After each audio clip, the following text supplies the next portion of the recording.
Thank you, Mr. Speaker.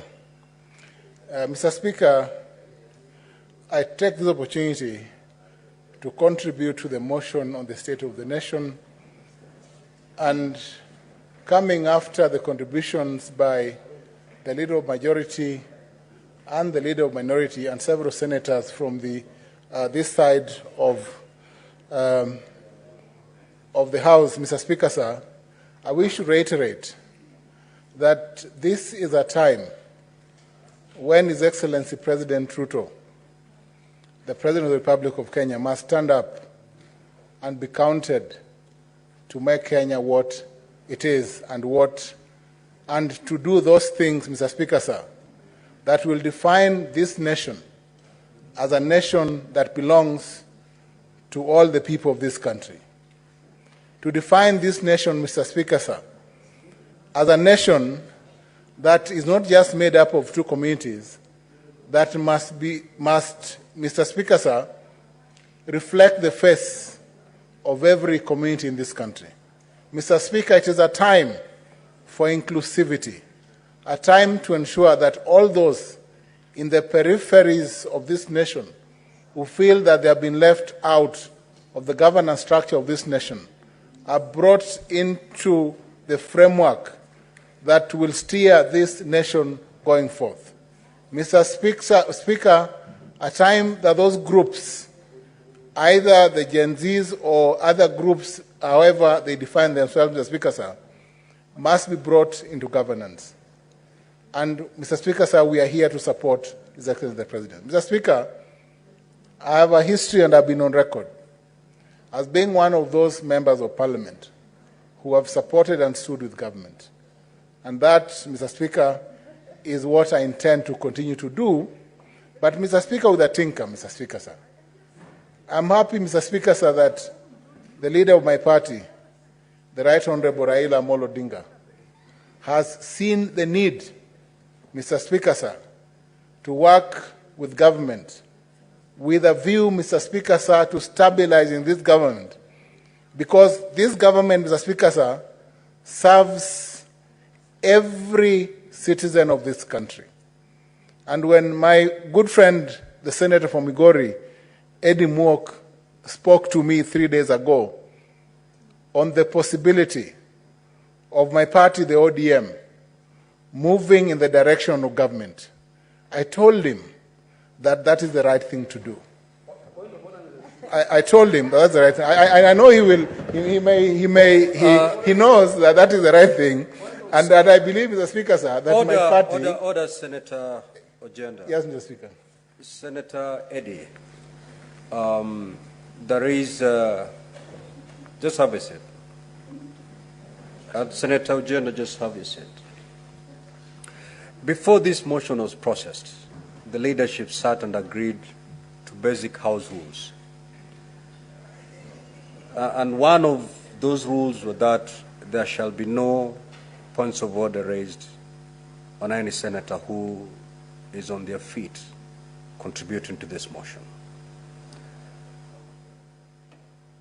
And again, I caution the senators not to abuse that particular house rule, that you be factual, and remember we have not suspended the standing orders of this House.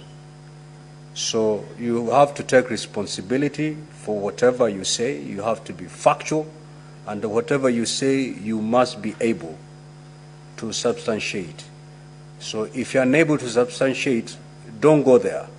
Don't abuse the fact that no points of orders shall be raised.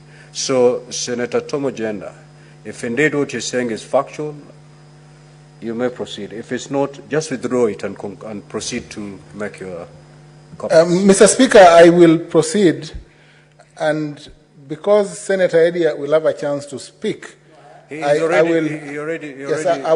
will drop it so that I move in a more structured manner.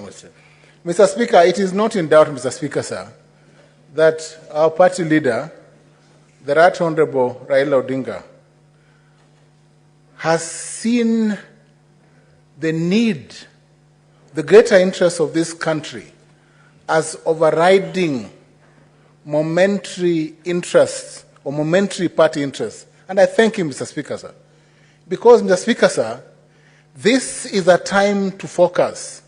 This is a time to bring our people together. It is a time to quell the near violence that we have seen in this country. It is a time to bring all levels of government together, Mr. Speaker, sir. Because, Mr. Speaker, sir, what we witnessed on the day that the youth broke into Parliament is something that has never been witnessed in the history of this country. And we do not want to get to that low again.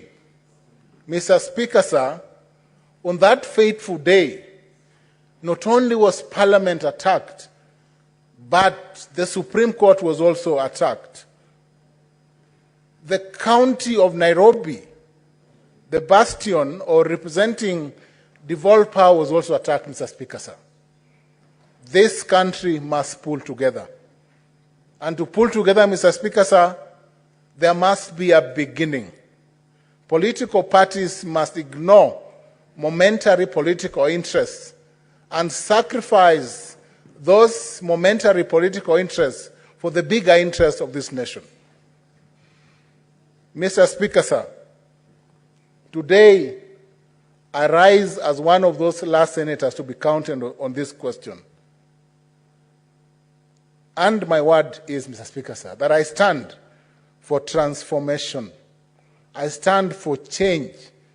I want to see a country that is united. I want to see a country that is progressive. I want to see a country, Mr. Speaker, sir, that speaks in one voice. I want to see a country that knows peace and not conflict. And I pray, Mr. Speaker, sir, that we shall remember that when we were at our lowest, political parties came together and built a front that ended the near conflict, the near doom, and the near low that this country faced. Thank you, Mr. Speaker. Now, with that, we'll defer the motion. Clerk, call the next order, please.